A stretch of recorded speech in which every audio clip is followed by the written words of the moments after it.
bạn đi chia và bón sai phượng đại khang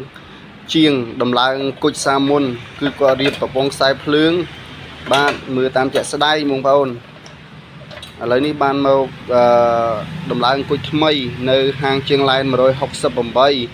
nhom nâng riệp cho và bón sai phượng đi lang với nhiều tam để cái nát stong đa bạn mực sai phượng bông bông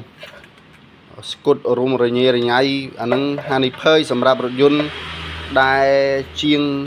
มันใส่มีจำเนียงดำลายบ้านเมื่อหายบงบงนี่ชีประเภทใส่เพลิงได้จริงกอดดำลาย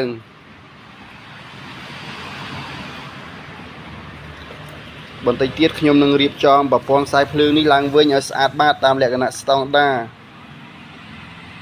บ้านนี่ใส่เพลิงได้ขยมบ้านดอกจันปีรถยนต์เปรนเทียบ้านได้กอดบ้านดำลายกุดใน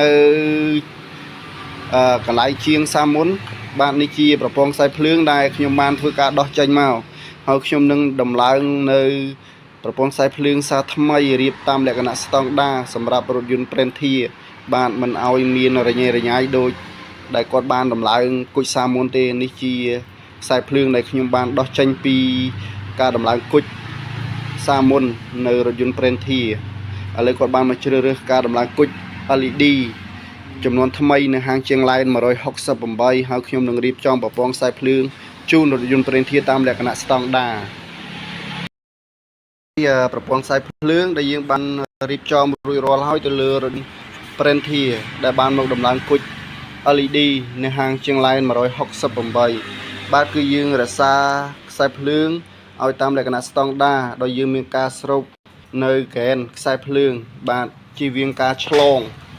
នេះជាការរៀបខ្សែភ្លើងនៅហាងជាងឡែន168បាទរៀបប្រព័ន្ធខ្សែភ្លើងតាមលក្ខណៈស្តង់ដារខុសឆ្ងាយពីការរៀបប្រព័ន្ធខ្សែភ្លើងសាមុនបាទនេះជាប្រព័ន្ធខ្សែភ្លើងដែលរៀបចំនឹងដំឡើងគុជ LED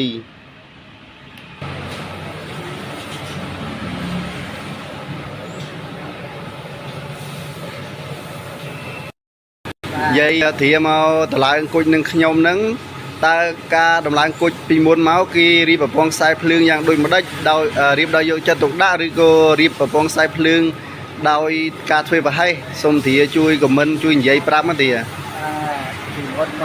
កជាងក្មេងៗរៀបខ្សែភ្លើងឲ្យញ៉ៃតែឆ្លងភ្លើងអញ្ចឹងណាពេលឥឡូវនេះបើជួបជាងឡែននេះគាត់បានរៀបខ្សែភ្លើងទៅមើលទៅមានស្តង់ដារសុវត្ថិភាពបាទសូមអរគុណជាងឡែនបាទហើយប្រព័ន្ធភ្លើងតាំងពីដោះអូគុជចាស់មកប្រើនឹងគុជ LED វារបៀបមិនដាភ្លឺវាបាទឃើញថាគុជចាស់ហ្នឹងវាអត់ភ្លឺទេវាប្រភេទជាគុជ laser បាទប្រើគុជ laser បាទឥឡូវមកប្រើគុជ LED ភ្លឺល្អបាទអរគុណធាដែលបានគ្រប់ត្រូលហាងជាងឡែន168បាទអរគុណ